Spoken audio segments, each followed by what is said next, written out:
வணக்கம் ஃப்ரெண்ட்ஸ், இந்த கொஸ்டின் பாருங்க.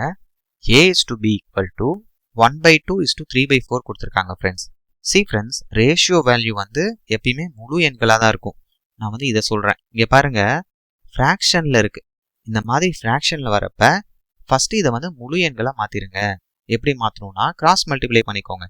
ஏன்னா 2 வேல்யூஸ் தான் இருக்குது. சப்போஸ் 2க்கு மேற்பட்ட வேல்யூஸ் இருந்தால் தான் நம்ம எல்சிஎம் எடுக்கணும். 2 வேல்யூஸ் இருக்கப்ப கிராஸ் மல்டிப்ளை, அதாவது 4 இந்த 1ஓட மல்டிபிள் பண்ணிக்கோங்க, 2 இந்த 3ஆல மல்டிபிள் பண்ணிக்கோங்க. ஸோ அப்போ a is to bக்கு என்ன ஆன்சர் வரும்? 4 is to 6. இது இன்னும் 2 டேபிளில் கேன்சல் ஆகும்ல. அப்போ 2 2s are 4, 3 2s are 6. அப்போ a is to bக்கு 2 is to 3 ஆன்சர் வந்துடும். ஓகே, நெக்ஸ்ட் பாருங்க. இதே மாதிரி b is to cக்கும் கிராஸ் மல்டிப்ளை பண்ணிக்கோங்க. So 4/5 is to 6/7. Cross multiply பண்ணால் 28 is to 30. இன்னும் 2 டேபிளில் கேன்சல் பண்ணால் 14 is to 15.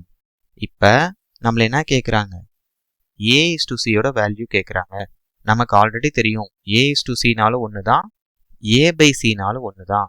ஸோ இதுக்கு நம்ம ஒரு ஃபார்முலான்னு சொல்லலாம். ஓகேவா? ஸோ a/cக்கு என்ன ஃபார்முலா? a/b into b/c. இவ்வளோ தான் ஃப்ரெண்ட்ஸ். இப்போ இந்த bb கேன்சல் ஆயிருமா? நமக்கு a/c தான் நிற்கும். ஸோ நம்ம என்ன பார்த்தோம்? a/bக்கு என்ன வேல்யூ?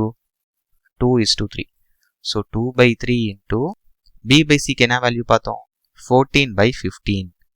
14/15. இப்போ இது எதோ கேன்சல் ஆகுமான்னு பாருங்க. எதுவும் கேன்சல் ஆகாது.